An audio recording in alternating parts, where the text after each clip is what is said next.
नमस्कार आप सभी को। करंट अफेयर्स के सेशन में स्वागत है आप सभी का। और आज के इस सेशन में लगभग प्रश्नों की संख्या 32 है। 32 प्रश्नों के साथ साथ पूर्व की भांति जैसे आप देख रहे होंगे लगातार कुछ प्रीलिम्स के फैक्ट भी आपको उपलब्ध कराए जाते हैं जिससे आपका रिवीजन हो सके। और आप बार बार चीज़ों को जितना रिवाइज करोगे, जितना चीज़ों को रिवाइज करोगे उतनी चीज़ें आपकी बेहतर होती हैं।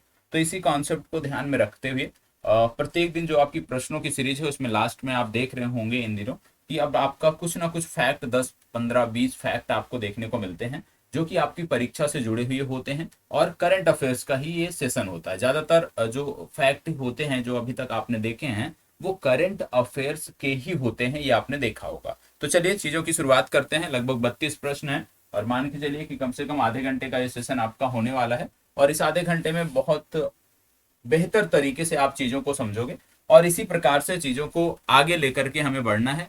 और तैयारी हमें इस प्रकार से करनी है कि एक बार यदि हम करंट अफेयर्स के सेशन को अच्छे से देख लें तो कम से कम 60 से 70% चीजें उसी सेशन से ही हम लेकर जाएं। ऐसा ना हो कि बाद में हमें पुनः देखने की आवश्यकता पड़े। और आप सबसे विनम्र आग्रह है कि जिनको डिटेल में पढ़ना है, बहुत डिटेल में पढ़ना है, ठीक है, बहुत डिटेल में पढ़ना है, उनके लिए अनिवार्य है कि जो हमारा डेली का सेशन है आजाद बीपीएससी एकेडमी के माध्यम से जो डेली सेशन आप देखते हैं, आप में से बहुत सारे लोग वहां भी जुड़े हैं, बीपीएससी एकेडमी पर भी जुड़े हैं, तो वहां पे आप जाके चीजों को देख सकते हैं। वहां पे डिटेलिंग होती है। कुछ सेशन ऐसे होते हैं जो हमारे कॉमन होते हैं, जो यूपीपीसीएस और बीपीएससी चैनल पर जाते हैं रिवीजन के तौर पे। सप्ताह में 1 से 2 सेशन कॉमन होते हैं जो दोनों जगहों के लिए जरूरी होते हैं, वो उपलब्ध कराए जाते हैं। उनको यदि छोड़ दिया जाए तो प्रतिदिन का जो सेशन बीपीएससी के माध्यम से आप देखते हैं, आजाद बीपीएससी के माध्यम से, वहां पे करंट अफेयर्स को बहुत डिटेल में कराया जाता है। और क्योंकि बहुत सारा इस समय आप देख रहे होंगे 7 से 8 वीडियो लगभग यूपीपीसीएस को लेकर के गई है। तो यूपीपीसीएस को लेकर के जो हम तैयारी करा रहे हैं उसमें हम जनवरी माह से चीजों को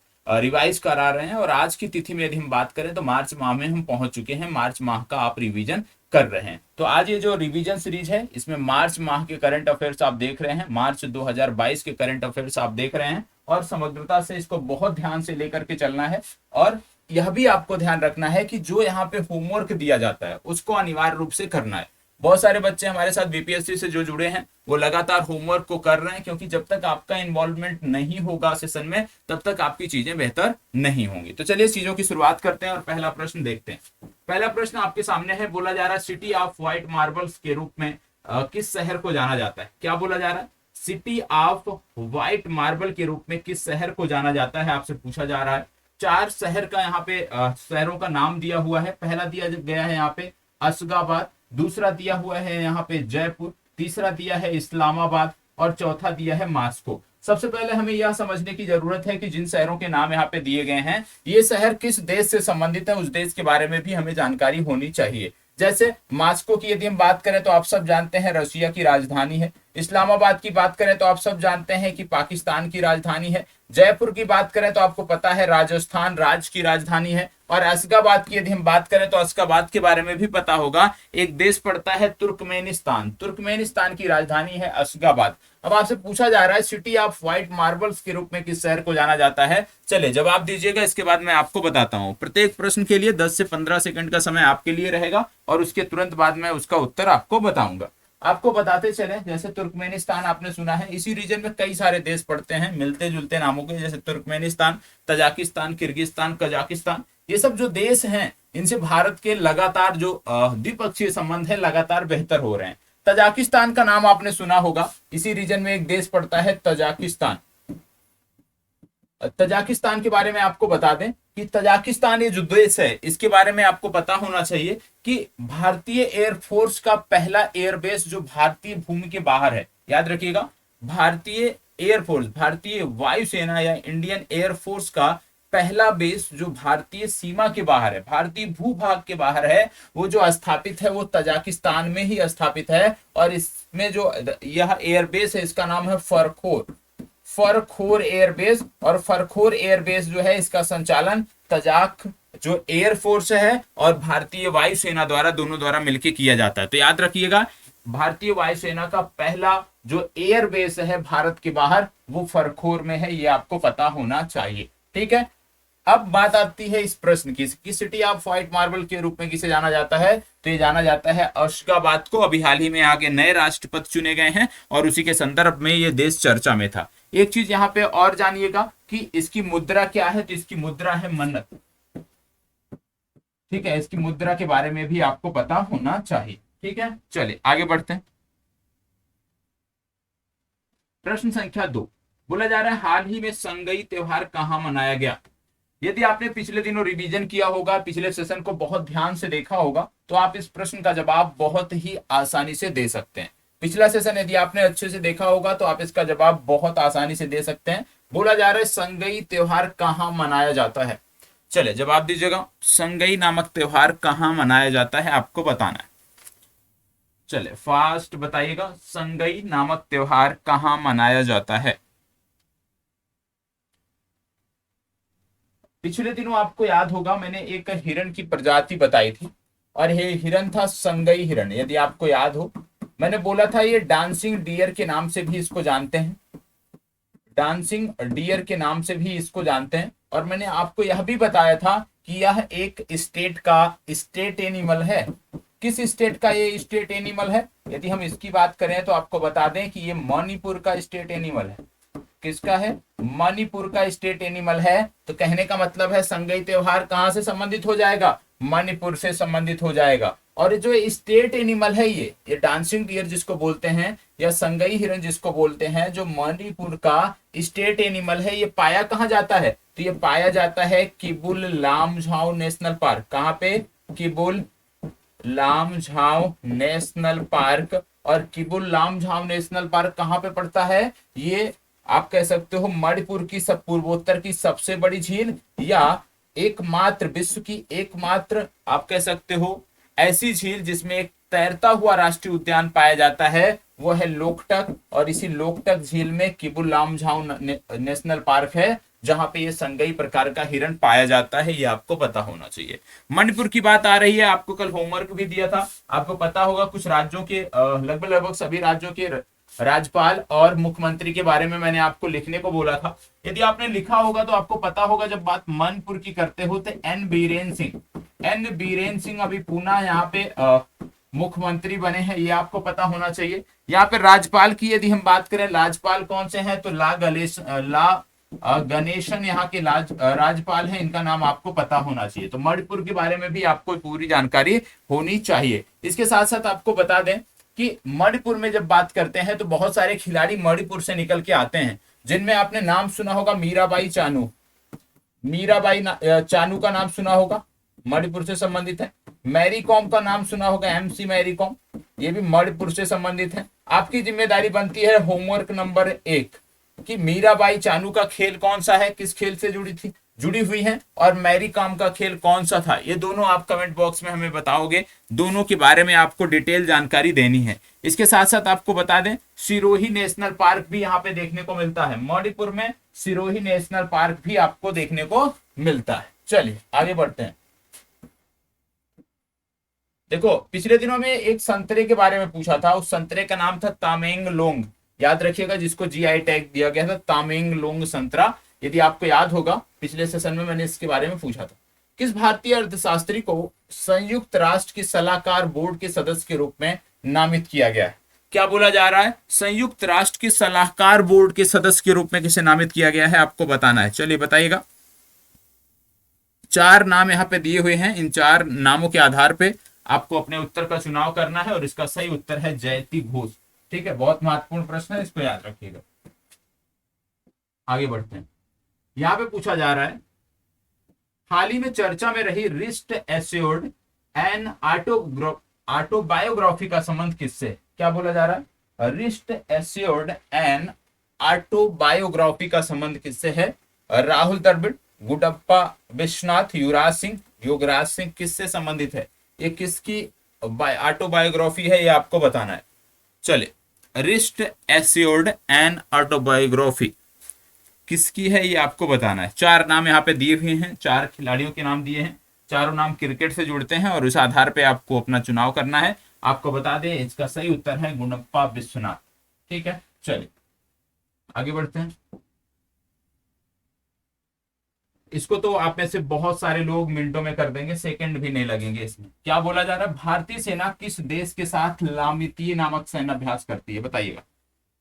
लामितीय नामक सैन्य अभ्यास हम किसके साथ करते हैं, आपको बताना है। 4 देशों के नाम यहाँ पे दिए हुए हैं। चले, आप जानते हैं यहाँ के राष्ट्रपति थे बेवल राम कलावन, हैं सॉरी हैं बेवल राम कलावन। बेवल राम कलावन जो है इस देश के राष्ट्रपति हैं, ये आपको पता होना चाहिए। ठीक है, चलिए बताइएगा वो देश कौन सा है, फास्ट जवाब दीजिएगा।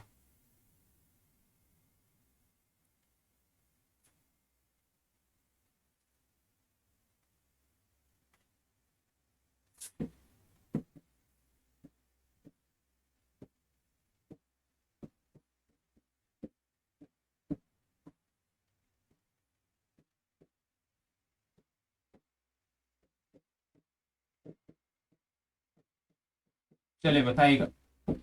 देखो, ये देश वही है जहां पे अजम्पशन आइलैंड है। अजम्पशन आइलैंड इसी देश से संबंधित है।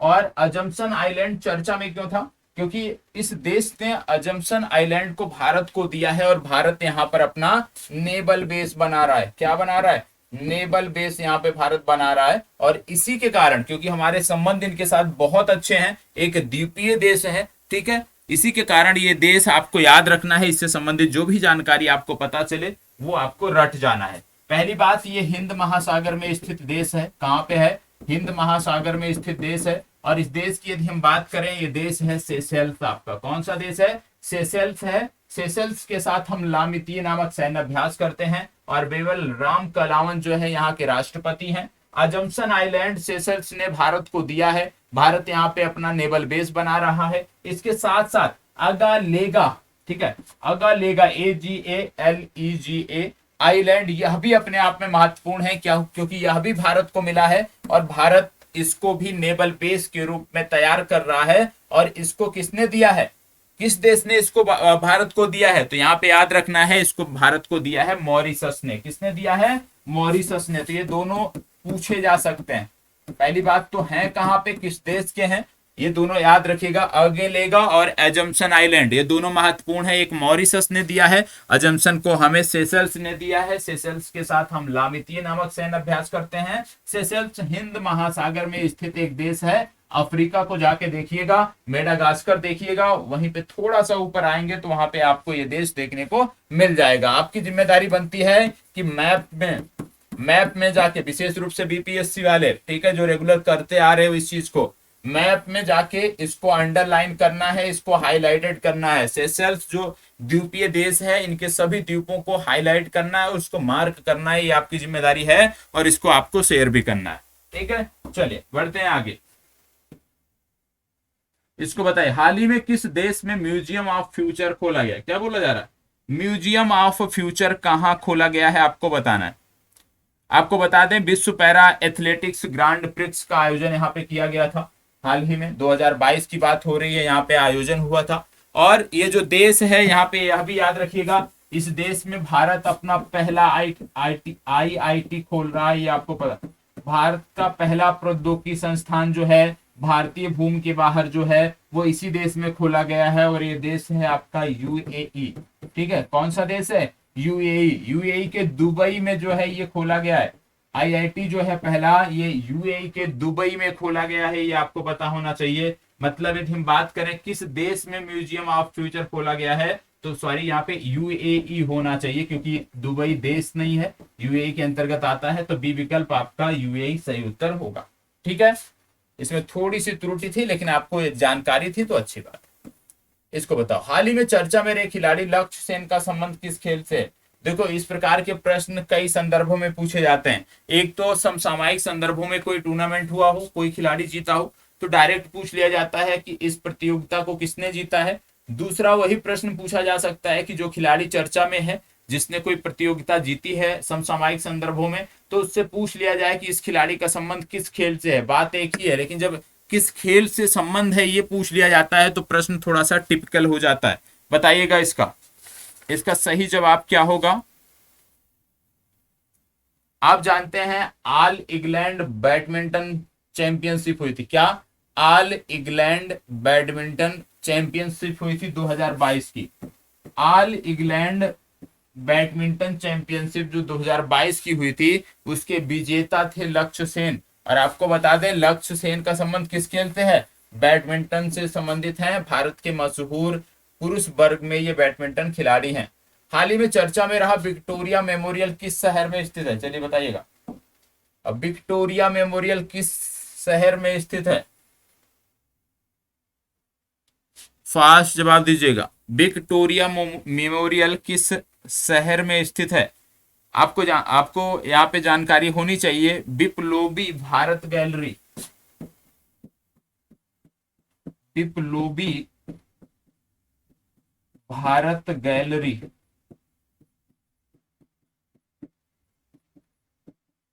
बिप्लोबी भारत गैलरी जो है इसका उद्घाटन, बिप्लोबी भारत गैलरी का उद्घाटन जो है ये इसी विक्टोरिया मेमोरियल में किया गया था। और ये जो विक्टोरिया मेमोरियल है ये पड़ता है कहाँ पे, पश्चिम बंगाल में, पश्चिम बंगाल के कोलकाता में। कोलकाता आप जानते हैं पश्चिम बंगाल की क्या है, कैपिटल है, राजधानी है। पश्चिम बंगाल के राज्यपाल की बात करें या मुख्यमंत्री की बात करें तो सबसे पहले मुख्यमंत्री ममता बनर्जी यहाँ की मुख्यमंत्री हैं, ये आपको पता होना चाहिए। राज्यपाल 2022 नवंबर में यहाँ पे नए बनाए गए थे, नोट कर लीजिएगा। जिनको नहीं पता होगा नोट कर लीजिएगा। डॉक्टर सीबी आनंद बोस, डॉक्टर सीबी आनंद बोस इनका नाम है जो राज्यपाल बनाए गए हैं, ये आपको पता होना चाहिए। डॉक्टर सीबी आनंद बोस ये यहाँ के राज्यपाल हैं, यह भी आपको पता होना चाहिए। आपको पता होगा एक विक्टोरिया झील भी है, कहाँ पे है, विक्टोरिया, इस तरह से लिंक करना चाहिए। विक्टोरिया झील भी आपको देखने को मिलती है, कहाँ पे है, किस महादेश में है, ये आपको बताना है। ठीक है, इसके साथ साथ आपको बताना है कि ये जो विक्टोरिया झील है कुछ इस प्रकार की इसकी आकृति है। इसके किनारों पर देश हैं, कुछ कुछ देश हैं जिनसे इनकी सीमा लगती है। तो वो देश कौन से हैं विक्टोरिया झील जिससे जिनकी सीमा लगती है वो देश, और उनकी मुद्राएं आपको बताना है। ठीक है, उनकी मुद्राएं आपको बताना है। होमवर्क नंबर 2 बड़ा है और मैप में इसको जाके अंडरलाइन भी करना है। इन देशों को जाके हाईलाइट करना है क्योंकि वो कॉन्टिनेंट बहुत चर्चा में है, भूगोल के संदर्भ में भी बहुत चर्चा में है। ठीक है, ये आज आपका होमवर्क है। चलिए देखो, जब तक आप इन्वॉल्व नहीं रहोगे तब तक चीजें बेहतर नहीं होंगी। इसको बताइएगा, कार्बन न्यूट्रल खेती प्रारंभ करने वाला देश का पहला राज्य कौन सा है। कार्बन न्यूट्रल खेती प्रारंभ करने वाला देश का पहला राज्य कौन सा है, आपको बता दें वर्तमान समय में आरिफ मोहम्मद खान यहाँ के राज्यपाल हैं, पिनरई विजयन यहाँ के मुख्यमंत्री हैं। बात किसकी हो रही है, बात हो रही है केरल की। मतलब ये राज्य कौन सा है, ये राज्य आपका है केरल। केरल के बारे में आपको पता होगा कि यहाँ पे बहुत सारी वाइल्ड लाइफ सेंचुरी है, जैसे कि आपको देखने को मिलता है सबसे पहले आपको जो यहाँ पे वाइल्ड लाइफ सेंचुरी देखने को मिलता है Chinnar wild life sanctuary, Idukki wild life sanctuary आपको देखने को मिलता है। इसके बाद आपको देखने को मिलता है पीची वजारी वजरानी वाइल्ड लाइफ सेंचुरी। तो काफी सारी वाइल्ड लाइफ सेंचुरी यहाँ पे देखने को मिलती हैं। और यदि आप इस समय प्रश्न देख रहे होंगे पिछले 3 से 4 वर्षों के प्रश्न उठा के आप देख लो, यदि वहां पे इस तरह के कोई प्रश्न आए हैं नेशनल पार्क, एलिफेंट रिजर्व या वाइल्ड लाइफ सेंचुरी से, तो अब ज्यादातर प्रश्न जो बन रहे हैं वो कहाँ से बन रहे हैं, वाइल्ड लाइफ सेंचुरी से बन रहे हैं, वन्य जीव अभ्यारण्य से बन रहे हैं। ठीक है, तो आपको ध्यान देना है वन्य जीव अभ्यारण्य पे, क्योंकि नेशनल पार्क लगभग सभी रट चुके हैं। वाइल्ड लाइफ सेंचुरी अभी कम लोग रट पाए हैं या कम लोग तैयार कर पाए। इसके साथ साथ इस तरह के ज्यादातर प्रश्न जो पूछे जाते हैं ज्यादातर वही प्रश्न होते हैं जो किसी ना किसी संदर्भ में चर्चा में रहे। बहुत सारे नेशनल पार्क इन दिनों चर्चा में हैं। कोई वहां पे हाईवे एक्सप्रेस वे बनने के कारण चर्चा में है, कोई वहां पे जानवरों के लिए गलियारा बनाए जाने के कारण चर्चा में है, कोई जंगल की आग के कारण चर्चा में है। तो बहुत सारे ऐसे नेशनल पार्क हैं पूरे भारत में जो इन दिनों चर्चा में है, जो पूरे एक वर्ष में चर्चा में रहे हैं। तो ऐसे नेशनल पार्क के बारे में आपको तैयार रखना है क्योंकि ज्यादातर जो प्रश्न है वही पूछे जाते हैं। ठीक है, चलिए आगे बढ़ते हैं। डस्टलिक नामक सैन्य अभ्यास भारत किस देश के साथ करता है, सेकंड में इसका जवाब दीजिए, सेकंड में इसका जवाब दीजिए। आपको बता दें ये जो देश है इसकी मुद्रा है सोम। पहली बात, मुद्रा क्या है इस देश की, इस देश की मुद्रा का नाम है सोम, ये आपको पता होना चाहिए।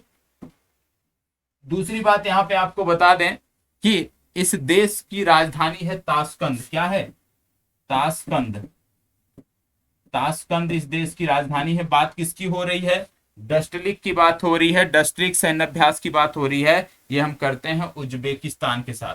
ठीक है, कजाकिस्तान के साथ क्या करते हैं, काज इंड, ये भी आपको याद रखना है। ठीक है, तो इसका सही उत्तर है उज्बेकिस्तान। आपको पता होगा उज्बेकिस्तान, कजाकिस्तान, किर्गिस्तान और ये जो देश हैं इस रीजन में एक महत्वपूर्ण सागर पड़ता है जो आपसे पूछा जा सकता है। इस रीजन में पड़ता है कैस्पियन सागर।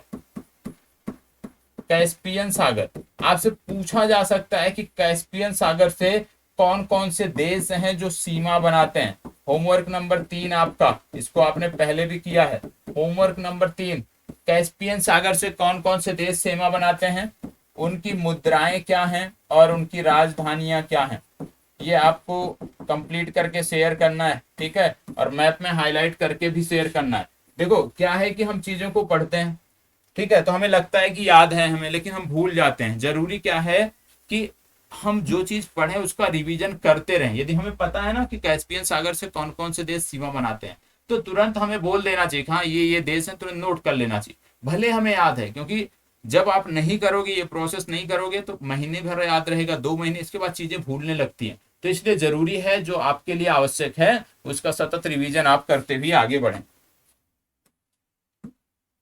हाल ही में चर्चा में रहे खिलाड़ी देवेंद्र झाझरिया का संबंध किस खेल से है, बताइएगा। अभी आप जानते हैं पद्म पुरस्कारों की घोषणा हुई है, ठीक है, लेकिन ये प्रश्न पुराना है लेकिन पूछा जा सकता है। ठीक है, जेवलिन बोला जा रहा है देवेंद्र झाझरिया का संबंध किससे है, जेवलिन थ्रो, निशानेबाजी, वॉलीबॉल, बैडमिंटन। आपको पता होगा देवेंद्र झाझरिया के बारे में, चाहे वो रियो ओलंपिक रहा हो, रियो ओलंपिक के बाद एथेंस ओलंपिक था, तो देवेंद्र झाझरिया ने यहाँ पे पदक जीता था, ओलंपिक में पदक जीता था। और ये एक पैरा खिलाड़ी हैं और इनके संबंध की बात करें किससे है, तो जेवलिन थ्रो से इनका संबंध है। याद रखिएगा, जेवलिन थ्रोवर हैं। सी विकल्प इस प्रश्न का सही उत्तर है। आपको एक खिलाड़ी और याद रखना है जिनका नाम है अवनी लखेरा। ठीक है, इनको क्यों याद रखना है, क्योंकि इनको भी पद्मश्री पुरस्कार मिला था। और जब बात करते हो आप देवेंद्र झाझरिया की, देवेंद्र झाझरिया पहले पैरा खिलाड़ी हैं जिनको पद्म पुरस्कार मिला है। और पद्म पुरस्कारों में क्या मिला, इनको पद्म भूषण मिला था, ये भी आपको पता होना चाहिए। ठीक है, देवेंद्र झाझरिया को क्या मिला था, पद्म भूषण, इसको बताइएगा। हाल ही में पाक स्टेट को तैर कर पार करने वाली सबसे कम उम्र की तैराक कौन बनी है। सबसे पहली बात, पाक स्टेट पता होना चाहिए आपको कहाँ है। आपने भारत का मैप देखा होगा, ठीक है, श्रीलंका के बारे में आपने देखा होगा, श्रीलंका, ठीक है, तो यहीं पे आपको देखने को मिलता है ये जो जल संधि है, इसी को पाक जल संधि या पाक स्ट्रेट बोलते हैं। इसी को इन्होंने तैर के पार किया है। लगभग 28.5 किलोमीटर की ये दूरी थी, 28.5 किलोमीटर की ये दूरी थी, और इसको इन्होंने बहुत कम समय में पार किया है। समय इन्होंने जो लिया है, यदि आप नोट करना चाहते हैं तो समय कुल 13 घंटे का समय यहाँ पे इन्होंने लिया है। 13 घंटे में इन्होंने किया है। इनका नाम है जिया खान, ए विकल्प याद रखना है। ठीक है, जिया खान नाम आपको याद रखना है। आगे बढ़ते हैं। बिंग्स इंडिया 2022 का आयोजन किस शहर में किया गया, चलिए बताए। बिंग्स इंडिया 2022 का आयोजन पूछा जा रहा है, किस शहर में किया गया, आपको बताना है। चलिए जवाब दीजिएगा, बिंग्स इंडिया 2022 का आयोजन किस शहर में किया गया। देखो, बिंग्स इंडिया 2022 की बात करें, एक हवाई अड्डा है जिसको बोलते हैं बेगम पेट हवाई अड्डा। ठीक है, और बेगम पेट हवाई अड्डा कहाँ पे है, ये पड़ता है हैदराबाद में। मतलब इसका आयोजन कहाँ हुआ, इसका आयोजन हुआ हैदराबाद में। सी विकल्प आपका सही उत्तर है। ठीक है, चलिए अब जो प्रश्न है उनमें बहुत ज्यादा डिटेलिंग नहीं है अगले 7 से 8 प्रश्नों में, तो हमें फास्ट चीजों को देखना है। क्या बोला जा रहा है, हाल ही में आईआईटी मद्रास ने औद्योगिक आर्टिफिशियल इंटेलिजेंस में एमटेक कोर्स लॉन्च करने के लिए किसके साथ समझौता किया है। IIT Madras MTech course launch कर रहा है, किसमें, आर्टिफिशियल इंटेलिजेंस में। किस सेक्टर में, औद्योगिक क्षेत्र में, एआई के प्रयोग को लेकर के एमटेक कोर्स। तो किसके साथ इन्होंने समझौता किया है, 4 कंपनियां दी हुई हैं, HCL, गूगल, विप्रो, टीसीएस। किसके साथ समझौता किया है, याद रखिएगा ये समझौता टीसीएस के साथ हुआ है। ठीक है, चले आगे बढ़ते हैं। एबल प्राइज किस क्षेत्र में दिया जाने वाला पुरस्कार है। आप सब जानते होंगे, नोबेल पुरस्कारों से आप परिचित होंगे। आपको बता दें, एबल पुरस्कार को भी नोबेल पुरस्कार ही कहा जाता है, हालांकि है नहीं लेकिन कहा जाता है। उतना ही महत्व है जितना नोबेल पुरस्कारों का महत्व है। और आपको बता दें, एबल पुरस्कार को बोला जाता है गणित का नोबेल। क्या बोला जाता है, गणित का नोबेल बोला जाता है किसको? एबेल पुरस्कार को। ठीक है, एबेल पुरस्कार को क्या बोला जाता है? गणित का नोबेल किसको मिला था? याद रखिएगा, डेनिस परनेल सुलीवन। क्या नाम है? डेनिस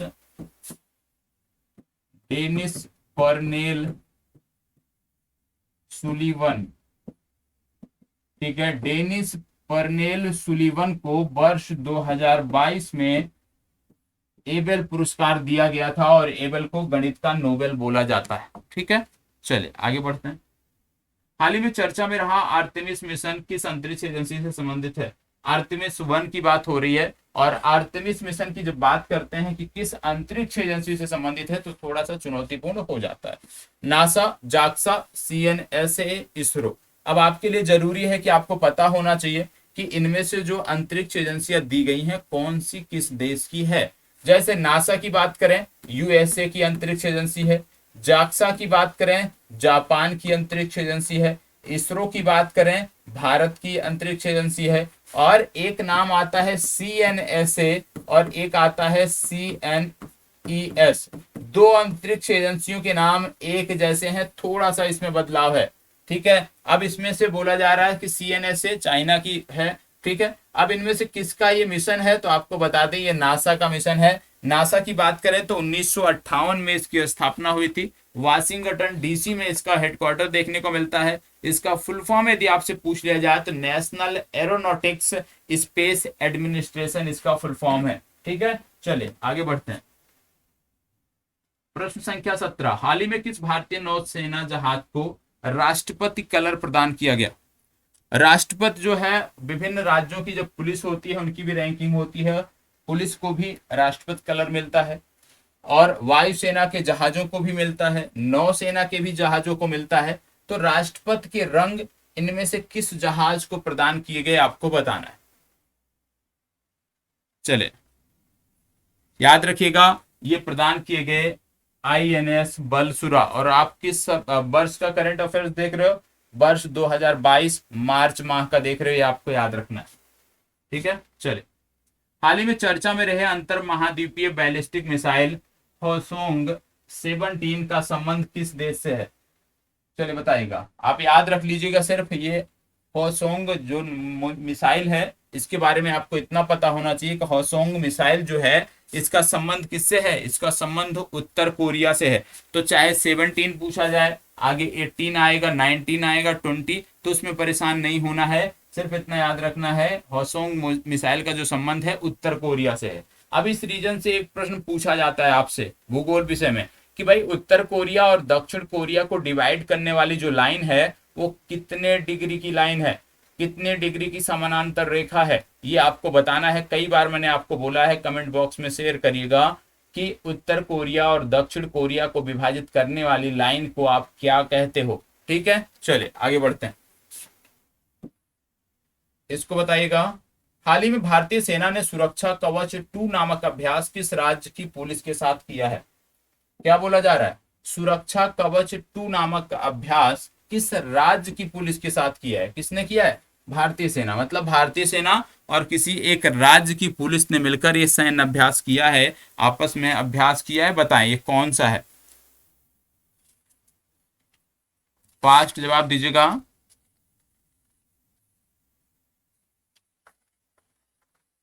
याद रखिएगा ये राज्य है महाराष्ट्र। डी विकल्प आपका सही उत्तर है। इसको बताइएगा। हाल ही में बरसामा शील्ड 2022 नामक सैन्य अभ्यास किस देश में संपन्न हुआ? आप कह सकते हो मल्टी कंट्री एक्सरसाइज है। ठीक है, बहुत सारे देश इसमें भाग लेते हैं। और बरसामा शील्ड 2022 नामक सैन्य अभ्यास की बात करें तो 4 विकल्प यहाँ पे आपके सामने हैं, भारत, इंडोनेशिया, सिंगापुर, मलेशिया। इन्हीं में से आपको बताना है कि इसका संबंध किस देश से है। चलिए बताइएगा, फास्ट जवाब दीजिएगा। इसका जवाब है मलेशिया। चलिए आगे बढ़ते हैं, इसको बताइए।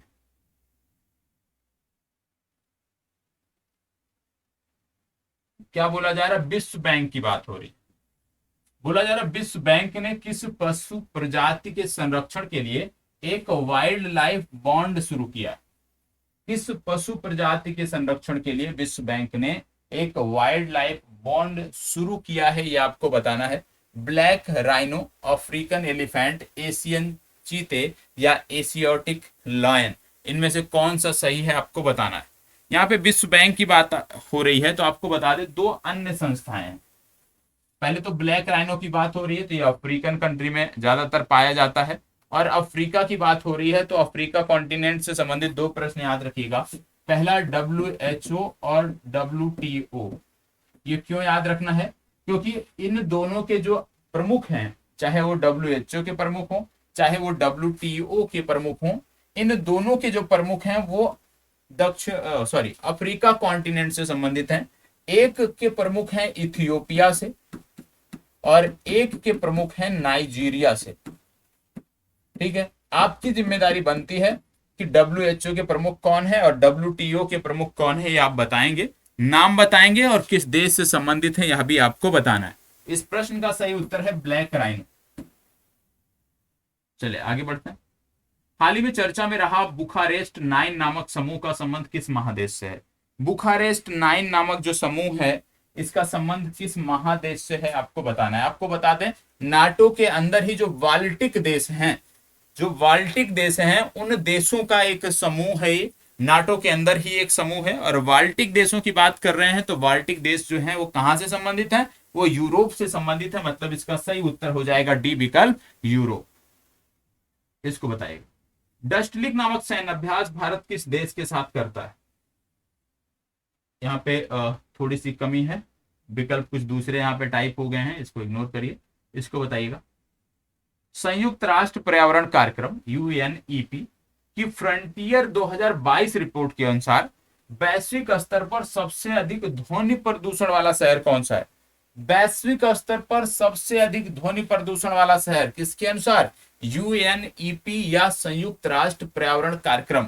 ठीक है, इसके अनुसार पूछा जा रहा है और वो भी फ्रंटियर रिपोर्ट के अनुसार पूछा जा रहा है। तो याद रखिएगा, इसके अनुसार सबसे प्रदूषित शहर है बांग्लादेश की राजधानी ढाका। दूसरा सबसे प्रदूषित शहर ध्वनि प्रदूषण के मामले में, याद रखिएगा ध्वनि प्रदूषण की बात हो रही है, दूसरा सबसे प्रदूषित ध्वनि प्रदूषित शहर जो है वो है उत्तर प्रदेश का मुरादाबाद। तीसरे स्थान पे है इस्लामाबाद, ये आपको पता होना चाहिए। ठीक है, तो पहले स्थान पे ढाका। स्विस ओपन 2022 महिला एकल का खिताब किस खिलाड़ी ने जीता? बताएं, फास्ट जवाब दीजिएगा। स्विस ओपन 2022 महिला एकल का खिताब किसने जीता आपको बताना है। देखो, स्विस ओपन का जो खिताब जीता है ये भारत की खिलाड़ी है और इनका नाम है PV सिंधु। ए विकल्प सही उत्तर। इसको बताएं। ईशान मंथन नामक 3 दिवसीय उत्सव का संबंध किस क्षेत्र से है? ईशान मंथन नोट कर लीजिएगा, बहुत महत्वपूर्ण है। ईशान मंथन का संबंध किस क्षेत्र से है? तो याद रखिएगा, ईशान मंथन का संबंध जो है वो पूर्वोत्तर भारत से है, मतलब उत्तर पूर्व से है, उत्तर पूर्व भारत से है। सी विकल्प इसका सही उत्तर है। इसको बताइएगा। हाल ही में भारतीय बैडमिंटन संघ के अध्यक्ष के रूप में किसे चुना गया है? चलिए बताएं, भारतीय बैडमिंटन संघ के अध्यक्ष के रूप में किसे चुना गया है? 4 विकल्प हैं, इनमें से आपको बताना है। भारतीय बैडमिंटन संघ के अध्यक्ष के रूप में किसे चुना गया है? एक राज्य के मुख्यमंत्री हैं, इनका नाम है हेमंता बिस्वा शर्मा।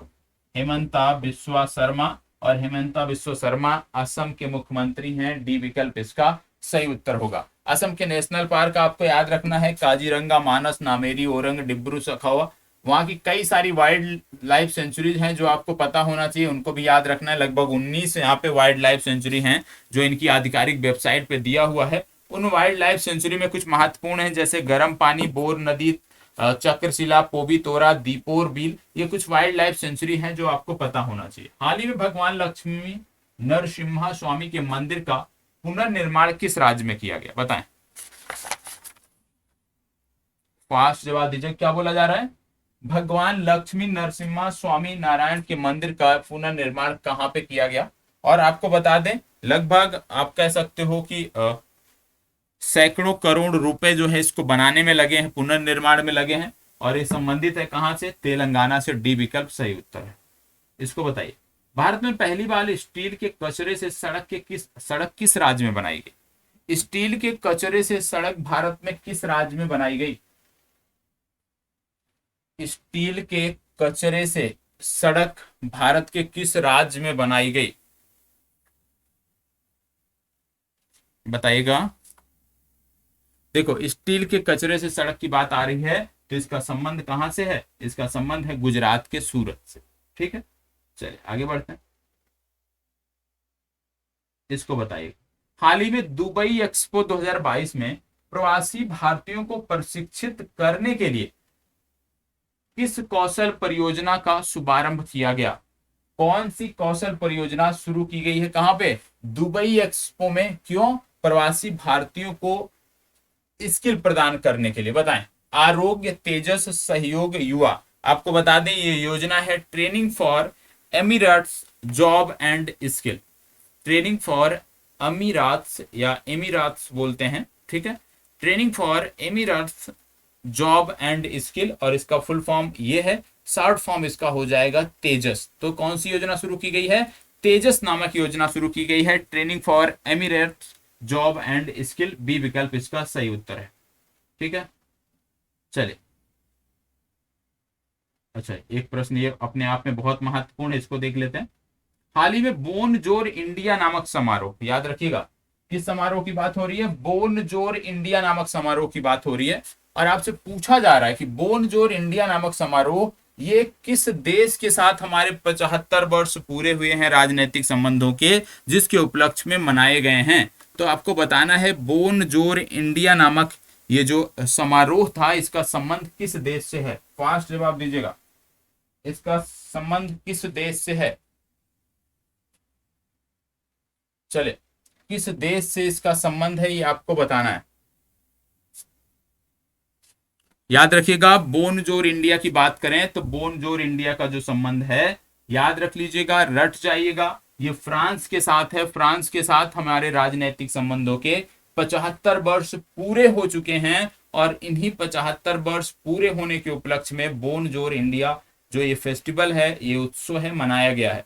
क्या किसी और देश के साथ हमारे 75 वर्ष पूरे हुए हैं? जी हाँ, अमेरिका के साथ भी हमारे राजनीतिक संबंधों के 75 वर्ष पूरे हो गए हैं। नीदरलैंड के साथ हमारे राजनीतिक संबंधों के 75 वर्ष पूरे हो गए हैं। लेकिन बोन जोर इंडिया उत्सव की बात करते हैं तो इसका संबंध फ्रांस से है। फ्रांस से हमारे राजनीतिक संबंधों के 75 वर्ष पूरे होने के उपलक्ष्य में ये मनाया गया। ठीक है, तो आज के जो प्रश्नों की सीरीज थी वो यहीं पे अब आपकी समाप्त होती है। प्रश्नों की सीरीज के बाद कुछ प्रीलिम्स के फैक्ट हैं, आइए उनको देख लेते हैं। ठीक है, कुछ प्रीलिम्स के फैक्ट हैं, उसको देखना बहुत जरूरी है, उसको आइए देख लेते हैं। क्योंकि प्रीलिम्स फैक्ट यदि हम देखते रहेंगे और इसकी पीडीएफ भी आपको नियमित मिल रही है तो समस्या आपको नहीं होनी चाहिए। यदि नहीं मिल रही है तो अपने क्लास के कोऑर्डिनेटर से बात करें। एप्लीकेशन में नंबर दिए होंगे, उन पे आप संपर्क करके उनसे बोलिए, वो आपको उपलब्ध कराएंगे। लेकिन हाँ, जब अभी ये क्लास चल रही है इसी दौरान, ऐसा नहीं 2 महीने बाद आप बोलोगे तो पीडीएफ आपको मिल पाए। अब यहाँ पे कुछ फैक्ट दिए हैं, जैसे पहला फैक्ट क्या दिया है? अक्टूबर 2022 में प्रधानमंत्री श्री नरेंद्र मोदी जी ने किस राज्य में महाकाल लोक गलियारे का उद्घाटन किया? क्या बोला जा रहा है? महाकाल लोक गलियारे का उद्घाटन, याद रखिएगा, मध्य प्रदेश में। अगला है, नितिन गडकरी ने अक्टूबर 2022 में लखनऊ में निम्नलिखित में से किस सत्र का उद्घाटन किया? तो लखनऊ में जो सत्र चला था वो भारतीय सड़क कांग्रेस का सत्र हुआ था, और यह मैंने आपको कराया भी। ठीक है, अगला है, विदेश मंत्री एस जयशंकर ने अगस्त 2022 में किस देश की राजधानी में महात्मा गांधी की प्रतिमा का अनावरण किया? तो महात्मा गांधी की जो प्रतिमा का अनावरण किया गया है वो प्रागवे में किया गया है, और प्रागवे दक्षिण अमेरिकी एक देश है। अगला है, पीएम डिवाइन किस क्षेत्र के लिए प्रधानमंत्री की विकास पहल है? तो पीएम डिवाइन की यदि हम बात करें तो पूर्वोत्तर के लिए यह एक पहल है। इनमें से कौन से खिलाड़ी 2022 में राज्यसभा के लिए निर्वाचित हुए हैं? इनका नाम है हरभजन सिंह, 2022 में राज्यसभा के लिए निर्वाचित हुए हैं। अगला है, साहित्य के लिए नोबेल पुरस्कार विजेता एनी एरनॉक्स की राष्ट्रीयता क्या है? तो साहित्य के लिए जो नोबेल पुरस्कार मिला है एनी एरनॉक्स को, ये फ्रांस से संबंधित है, इनकी नागरिकता फ्रांसीसी है। ठीक है, चलिए आगे बढ़ते हैं। अगला बोला जा रहा है पुरुषों की आईसीसी T20 रैंकिंग में 2022 की बात हो रही है, किस भारतीय बल्लेबाज ने रैंक 2 प्राप्त किया। अब इसको यदि हम बात करें, सितंबर में रैंक 2 थी इनकी, बाद में रैंक फर्स्ट हो गई है। तो इस तरह के प्रश्न आपके यहाँ नहीं पूछे जाते हैं, ये आपको परेशान नहीं होना, ठीक है। बाद में इनकी रैंक सितंबर के बाद जो है लास्ट में बात करें 2022 के, तो प्रथम रैंक पे T20 में चले गए, ठीक है। अगला है सितंबर 2022 में किस क्रिकेटर ने महिला एक दिवसीय क्रिकेट में सर्वाधिक 255 विकेट लेने के बाद संन्यास ले लिया। ये महत्वपूर्ण है, झूलन गोस्वामी की बात आती है, तो झूलन गोस्वामी इसका सही उत्तर है। अगला है किस राज्य सरकार ने साहित्यिक उत्कृष्टता के लिए लेखकों को बंकिम पुरस्कार प्रदान किया है। बंकिम पुरस्कार किसने प्रदान किया है, तो पश्चिम बंगाल ने प्रदान किया है बंकिम पुरस्कार। अगला है अरविंद केजरीवाल ने किस शहर में प्रदूषण से निपटने के लिए 15 सूत्रीय शीतकालीन कार्य योजना की घोषणा की। दिल्ली के मुख्यमंत्री हैं, तो निश्चित रूप से दिल्ली के लिए ही करेंगे। आगे बढ़ते हैं। यहाँ पे क्या चीजें दी जा रही हैं, ध्यान से देखिएगा। ये जो फैक्ट है ना, ये अपने आप में महत्वपूर्ण है, इसको आपको हल्के में नहीं लेना है। पीडीएफ इसलिए मिलती है कि इसका आप रिवीजन बार बार करते रहिएगा। बोला जा रहा है यूनाइटेड किंगडम के राजा के रूप में किंग चार्ल्स द्वितीय की पदोन्नति के साथ उनकी रानी पत्नी कौन बनी, तो याद रखना है कैमली पार्कर बोल्स, उतना महत्वपूर्ण नहीं है। सितंबर 2022 में एक घोषणा के अनुसार कौन सा राज्य 2023 में भारत की पहली मोटो जीपी रेस आयोजित करेगा। भारत की पहली मोटो जीपी रेस कहां आयोजित होगी, उत्तर प्रदेश में। और उत्तर प्रदेश के कहां पे, नोएडा में ये बना है, तो नोएडा में आयोजित की जाएगी। अगला है जुलाई 2022 में किस देश ने अपने निर्माणाधीन अंतरिक्ष स्टेशन के लिए बेंटियन नामक अपना दूसरा मॉड्यूल लॉन्च किया है। तो बेंटियन नामक जो दूसरा मॉड्यूल है, ये चीन ने लॉन्च किया है।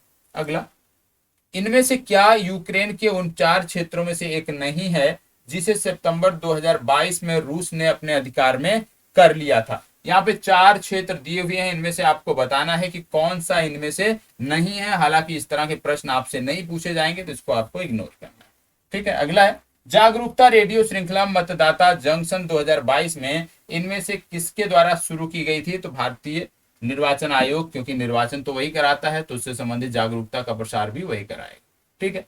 अगला बोला जा रहा है कि अपना लगातार दूसरा खिताब जीतकर वर्ष 2022 सीजन के लिए फार्मूला 1 विश्व चैंपियन कौन बने थे, तो मैक्स वर्स्टैपन। इन्होंने सबसे ज्यादा रेस जीती थी वर्ष 2022 में, और उसी के आधार पे इनको यह खिताब दिया गया।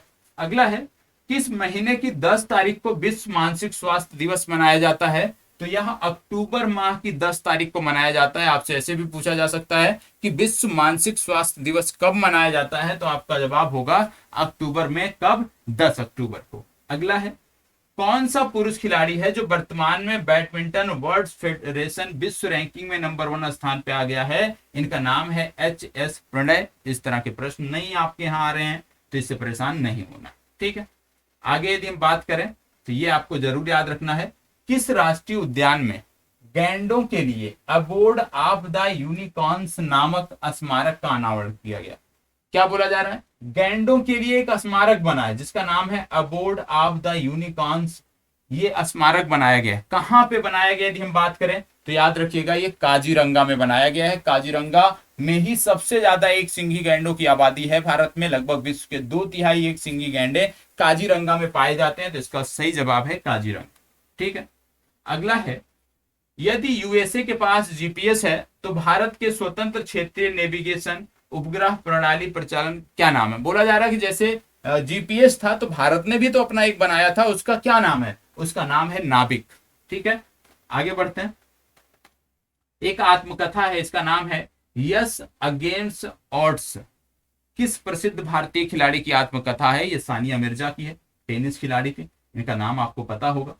अगला है भारत का सबसे बड़ा तैरता सौर ऊर्जा संयंत्र किस राज्य में पूर्ण परिचालन में आ गया है, तो ये आया है तेलंगाना में। अनीता आनंद ने किस देश की राष्ट्रीय रक्षा मंत्री के रूप में कार्यभार संभाला है, तो अनीता आनंद कनाडा की रक्षा मंत्री बनी है।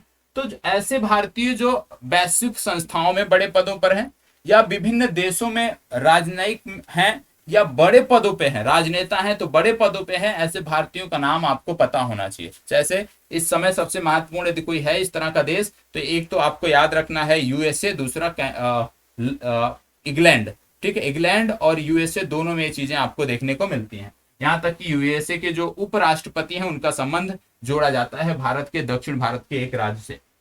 अपने पिता चार्ल्स के उत्तराधिकारी के रूप में सितंबर 2022 में कौन प्रिंस ऑफ वेल्स बने? तो याद रखना है इनका नाम है विलियम। आगे बढ़ते हैं। बोला जा रहा है महारानी एलिजाबेथ द्वितीय के राज्याभिषेक के दिन इनमें से किस समाचार की घोषणा लंदन के समाचार पत्रों में की गई? क्या घोषणा की गई? माउंट एवरेस्ट पर सफल चढ़ाई। ठीक है, इसका कोई मतलब नहीं है आपसे, तो इसमें आपको परेशान नहीं होना है, ये अपने आप में महत्वपूर्ण है, राष्ट्रमंडल खेल।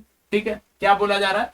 वर्ष 2022 राष्ट्रमंडल खेलों में लॉन बॉल जो लॉन टेनिस जो खेल होता है उसमें अपना पहला स्वर्ण पदक जीता है भारत ने। यह अपने आप में बड़ी उपलब्धि है, अभी तक यह पदक राष्ट्रमंडल खेलों में नहीं आया था, तो इसको आपको याद रखना है। ठीक है, चलिए। बोला जा रहा है नोवाक जोकोविच ने अपना 7वां पुरुषों का एकल खिताब जीतकर इनमें से किस टेनिस खिलाड़ी की बराबरी की है? तो रोजर फेडरर की है, हालांकि वो रिकॉर्ड भी टूट गया है। ठीक है, इसके बाद आगे बढ़ते हैं, तो जो अगला प्रश्न अपने आप में महत्वपूर्ण है वो है कजाकिस्तान। कजाकिस्तान ने अपनी राजधानी का नाम नूर सुल्तान से बदलकर फिर से अस्ताना कर दिया है, ये आपको पता होना चाहिए। ठीक है, फिर आप जानते हैं नामीबिया से चीते लाए गए थे, उनको कहाँ छोड़ा गया था, ये प्रश्न पूछा जाता है। तो आप जानते हैं पालपुर पूनो में छोड़ा गया था, पूनो नेशनल पार्क मध्य प्रदेश में, ये आपको पता होना चाहिए। इसके बाद अगला है कि दिलीप तिर्की को किस खेल संगठन का अध्यक्ष बनाया है? दिलीप तिर्की जो है हमारे मशहूर हॉकी प्लेयर थे, तो ये हॉकी इंडिया के अध्यक्ष बने। ठीक है, अगला यहाँ पे बोला जा रहा है कि आरबीआई है, आरबीआई ने एक ऐप बनाया है। ठीक है, एक क्या बनाया है? एक ऐप बनाया है, और ये ऐप क्या करता है? जो दृष्टिबाधित लोग होते हैं, जो देख नहीं सकते हैं, वो मुद्रा की पहचान कर सकते हैं उस ऐप के माध्यम से। उस ऐप के पास जब आप कोई नोट लेके जाते हो तो वो साउंड करता है, बताता है कि कितने की नोट है। ठीक है, तो ये ऐप किसने बनाया है? ये ऐप बनाया है आरबीआई ने। नाम क्या है? रोशनी। आगे बढ़ते हैं। बोला जा रहा है एंटोनियो कास्टा 2015 से किस देश के प्रधानमंत्री हैं? पुर्तगाल के हैं, क्योंकि ये भारत भी आए थे पूर्व में, तो इसलिए अपने आप में महत्वपूर्ण है। अगला है किस भारतीय भारोत्तोलक ने विश्व चैंपियनशिप में 7 रजत पदक जीते? ये भारोत्तोलक हैं और उन्होंने 7 रजत पदक जीता है। इनका नाम है कुंजा रानी देवी। बहुत महत्वपूर्ण नाम है, याद रखिएगा। ऐसे भी पूछा जा सकता है कि कुंजा रानी देवी का संबंध किस खेल से है, तो आपको याद रखना है भारोत्तोलन। ठीक है, 150 एक दिवसीय विकेट लेने वाले सबसे तेज भारतीय गेंदबाज कौन है? तो ये है मोहम्मद शमी, इनका नाम आपको याद रखना है। अगला है यूएस ओपन एकल खिताब जीता और ओपन युग में कम उम्र के नंबर 1 पुरुष टेनिस खिलाड़ी बन गए, ये हैं कार्लोस अल्करेज। इनका नाम याद रखिएगा। कार्लोस अल्करेज ने एक नया रिकॉर्ड बनाया है। पहली बात तो इन्होंने यूएस ओपन का एकल खिताब जीता और अपने उम्र में सबसे कम उम्र में यह उपलब्धि हासिल करने वाले खिलाड़ी बन गए, नंबर 1 के पुरुष टेनिस खिलाड़ी बन गए अपने उम्र में। तो इनका नाम आपको याद रखना है, नाम है कार्लोस अल्कारेज। ठीक है, तो आज के लिए जो चर्चा थी वो अब यहीं पे समाप्त होती है। आगे का जो सेशन है वो कल आपको देखने को मिलेगा, तो निश्चित तौर पे जुड़े रहें। और आपका नुकसान यहाँ पे नहीं होने वाला है यदि आप रेगुलर चीजों को कर रहे हो, करंट अफेयर्स का पूरा सेशन अच्छे से देख रहे हो, और उसको देखने के साथ साथ यदि आप इस फैक्ट को देख रहे हो जो अलग से पीडीएफ दी जाती है, तो निश्चित रूप से चीजें आपकी पक्ष में होंगी। ठीक है, चलिए, धन्यवाद बहुत बहुत। आप